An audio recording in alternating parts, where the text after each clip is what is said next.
Well, hi there. It's the 25th of April, 2019, um, T+23, 23rd day after my transplant, uh, vertical out of the hospital, uh, stable, as the nurses in the hospital would say, um,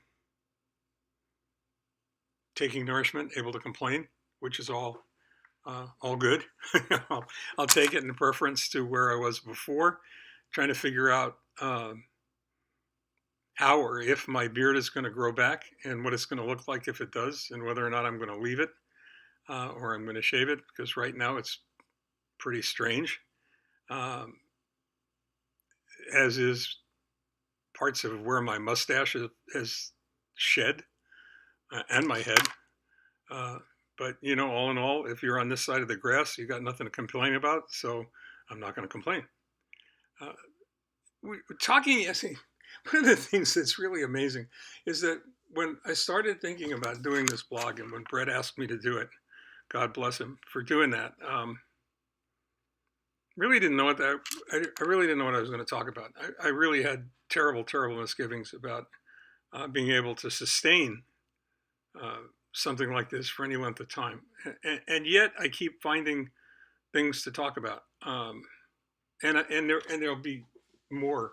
I started out thinking I was going to be talking about um, the 21 little vials of pills that are my morning meds, which sounds so absurd. It sounds so patently absurd. But when I finish this, when I finish recording, I'm going to go down. I have to go downstairs to the business center. I have to start uh, making copies of uh,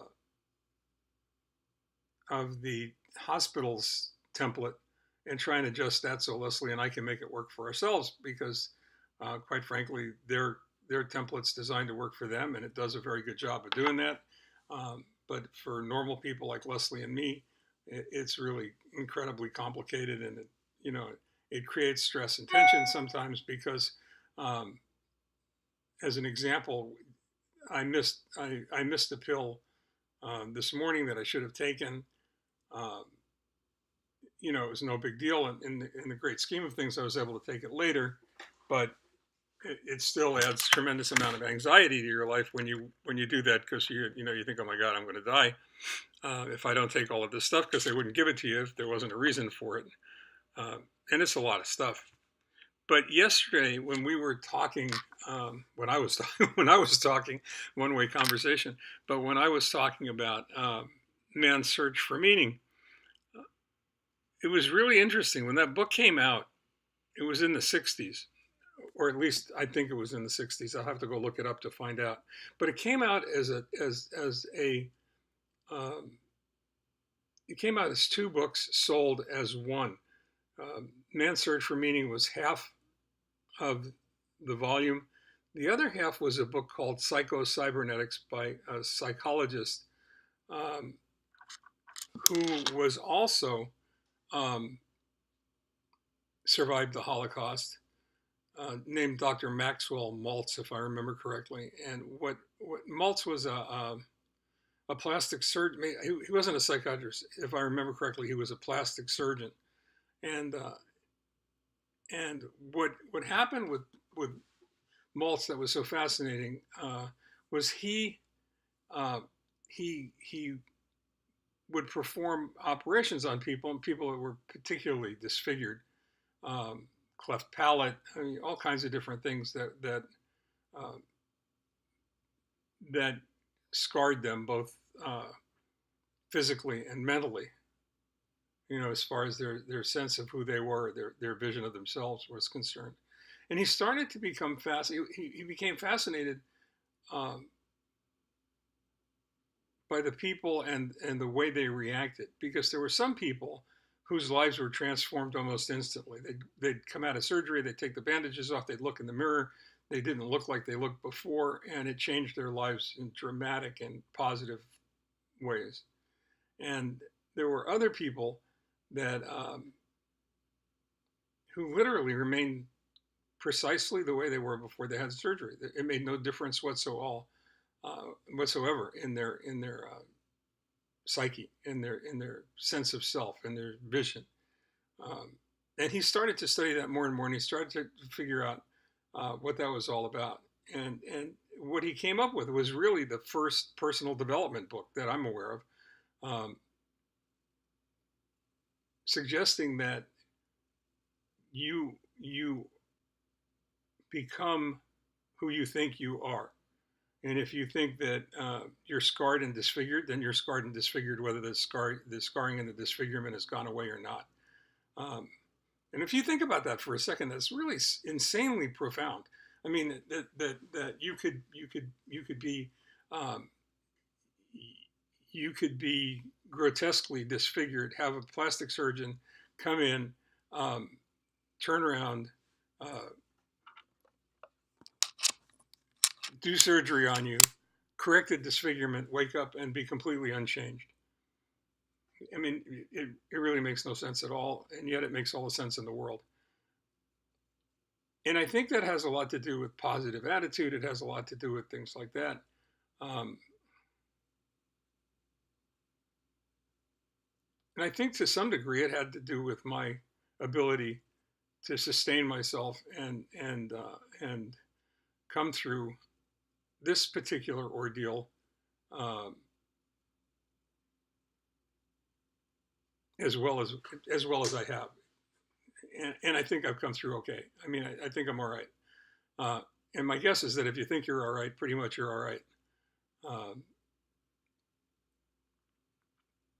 the question is how you do that, how you maintain that positive self-image, how you despite everybody's tendency to be insecure, despite those insecurities, how do you come out of that dark tunnel feeling okay about the world, feeling okay about yourself, um, and being able to overcome whatever it is that you're going through to come out the other side a full functioning, whole human being capable of returning to a normal life, and whether or not you are crippled by the diagnosis, which is a dangerous thing to have happen. And there are a lot of people that you know get a diagnosis like I did, or worse. There are people that we've met in the hospital that we've talked to that have gotten a diagnosis, and we've been told by their caregivers, which by the way is no easy task. That'll be the subject of another blog post, I'm sure. But uh, I watch how hard Leslie, my wife, watches me and works diligently to ensure um, that we're going to get through this together, and that we're going to come out the other end whole, and that wherever we are is our home. And whether it's the house we live in Simi Valley, which is really lovely, and she spent a lifetime making it everything that she wanted, or a one-room studio suite in Azusa, California. Um, the question is how you do that. The question is how do you make sure that you start with the end in mind, and that end is a positive and powerful one, and that you're able to get through all of this, and that you don't roll up into a ball and you pull the covers over your head and say, oh my God, I'm going to die. And believe me, I'm not faulting anybody for going through that stage, because it's a stage a lot of people go through and they still come out the other end. I was really fortunate in the respect that I thought I was going to be okay from the beginning. I had, to some degree, I really had no doubt that I was going to be okay from the beginning. And I have no idea where the hell that comes from. I couldn't tell you, because I had no right to feel that way. And when I was going through chemo and the results of chemo, which are not a joy by any stretch of the imagination, I still felt like I was going to come out okay. There was no doubt in my mind that I was going to be all right, which would have been really bad if I fooled everybody and checked out. But I don't think that's going to happen. I think I'm going to be all right regardless. I got too much going on, too many things left to do, too much to live for.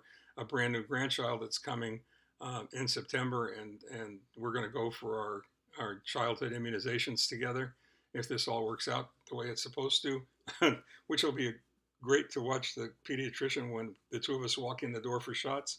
Uh, but it'll be okay. And maybe that's something for all of it. Again, maybe that's something for all of us to think about. Maybe it's not just for me. Maybe it's not just for cancer patients or survivors. Maybe it's not just for transplant patients or survivors. Maybe it's for everyone to just turn around and take a long, hard look um, in the mirror and see what they see and make sure that it is a clear, accurate vision of who you really are and what you're capable of and the purpose for which you were placed here, what your job is in the work of creation. I'm convinced that I'm going through what I'm going through so that I can share that with other people and help relieve their burden. Sounds um,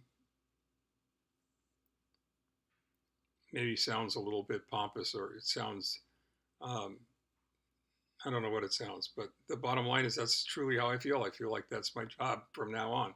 My job is to help raise money for City of Hope. My job is to help people with uh, with myeloneuroplastic diseases uh, get better, or at least soothe them as much as I can. Um, my job is to work tirelessly for the Leukemia Lymphoma Society so that other people don't have to go through this terror. Uh, I know who I am now. I know what I'm supposed to do. I know where I'm supposed to go with this. The question, I guess, is where are you? Where do you think you are? Why do you think you're here? What's your purpose? Um, can you align with it? Can you go ahead and embrace those values that come along with it, and then do the hard work of making things happen?